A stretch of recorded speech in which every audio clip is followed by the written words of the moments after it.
Alright, we're going to start to put it all together here and talk about our probabilities, how they go together with mutually exclusive, independent, dependent events, and our combinations and permutations, and then talk about our binomial probability distribution and mathematical expectations. So we've talked about this before, but to remind ourselves about our probabilities, how it works, right? I can have two events, A and B. If they don't overlap, those are mutually exclusive, which means that there's nothing in common between the two.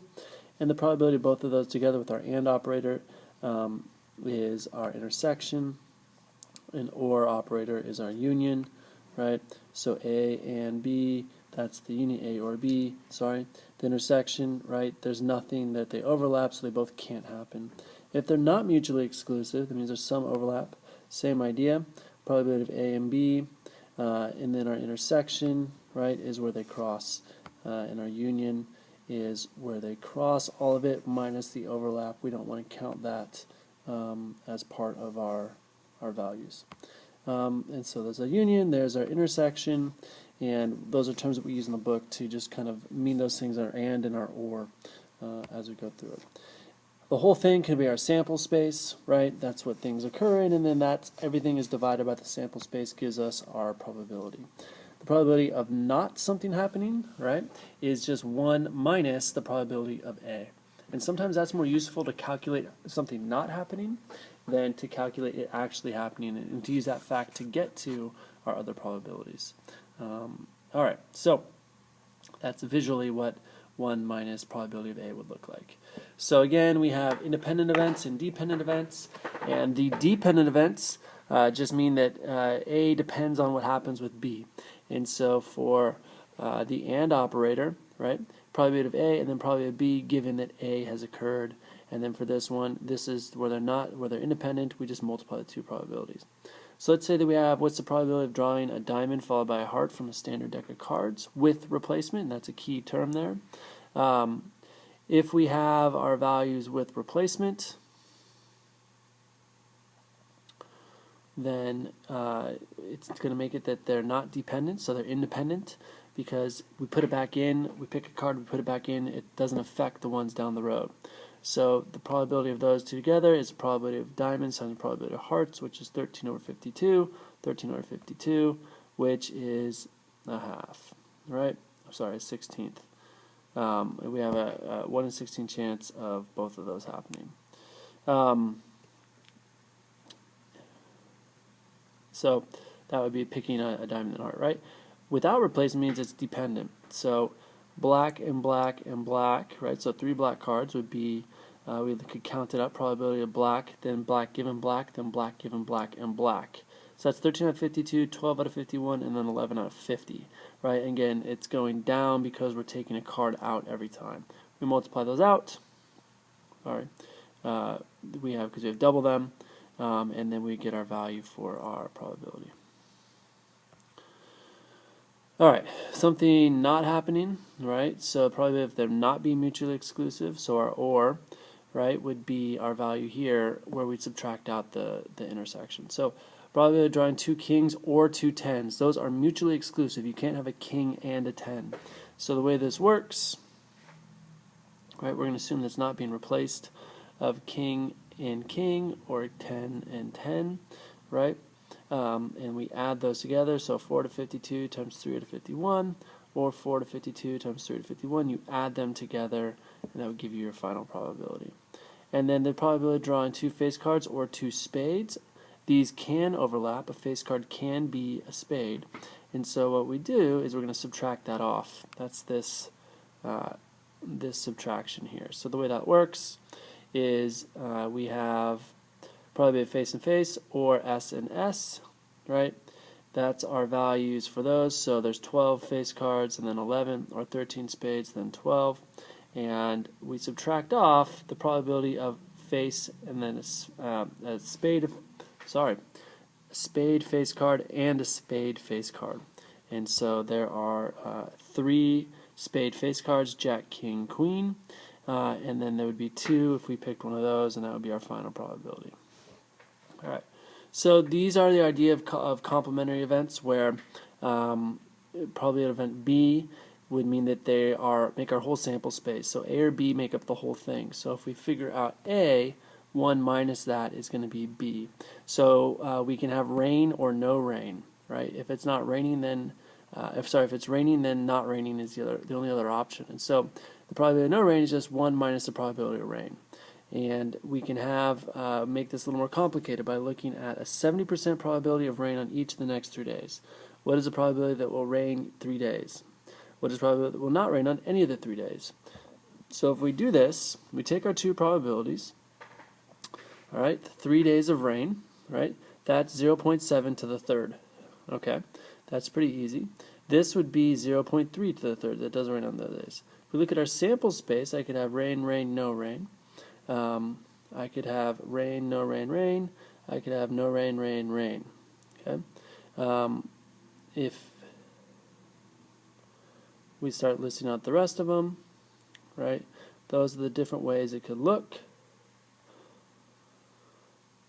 And those are combinations, right? So from 3, choose 1, choose 2, from 3, choose 2, and from 3, choose 3. Those are the ways that you could look at the days raining or not raining on for 3 days' time. Okay? And that is 0.7 squared times 1 minus 0.7. That's 0.7 times 1 minus 0.7 squared, and that's 1 minus 0.7 to the third. That's going to be helpful, right? To deal with this would be any of the 3 days, right? And so we add those up. That's our OR, and we get our value. And this brings us into our binomial distribution. So let's say we have a coin where it's either heads or tails, but it's unfair, where we have a 60% heads and a 40% tails. What's the probability that we'll get 4 heads and then 1 tail? Right, so that's 5 flips. And then 2 heads and 3 tails, or 0 heads and 5 tails. Well, if we think about it, from 5, I'm choosing 1, right? That's the tail. And then I have some chance of that happening. There's different ways that could work. There's 5, right? So probably 4 heads and 1 tail is the probability of 4 heads times the probability of 1 tail. That's 0.6 to the fourth, right? 0.4 to the first, and then there was 5 ways to do that. Okay. For the next one, there's going to be 5, choose 2 ways to get the 2 heads, right? And then each of those 2 heads is 0.6 to the squared, there's 2 of them, and then 0.4 to the third, there's 3 of them. For the next one, from 5, choose 5, okay? And then I have 0.6 to the value, and those are going to go there, right? So what we're looking at is the value and the total, those add together, and then we have our combination, and then we have our probabilities, and these have to add up to 1. If that works, then we can figure out our exponents. It'll be a shortcut to use our values here. All right, so this becomes our binomial distribution. It looks scarier when it's all written out, but that's all it is. So let's say we have the probability of rain for the next 4 days is 80%. Find the probability that it rains 1 day and doesn't rain 3. All right, so there's 4 days total. I'm choosing 1. Now you could do this the other way. If you did 4, choose 3, you could see what happens, but it wouldn't make a difference. The probability of rain to the first and no rain to the third, and I use the values of 80 and 20%, and I plug them in.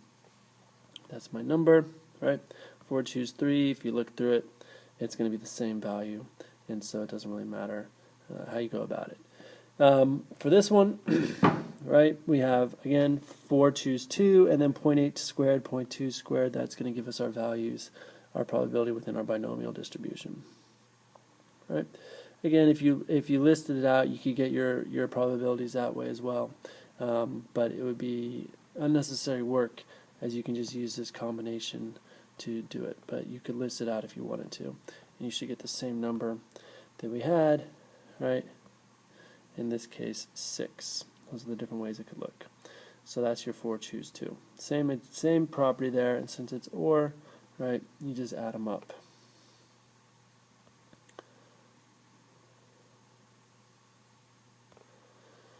Alright, now we have our last piece, which is mathematical expectation. This is based on probabilities having some weighted values, so this would be like a gambling situation where you get money based on different probabilities happening. And so you need something that has all your likelihoods there where it would add up, and then you have some point value attached to a probability and a point value attached to a probability. So if he takes 24 shots in game, how many does he average, right? We don't need to be 100% for these, right?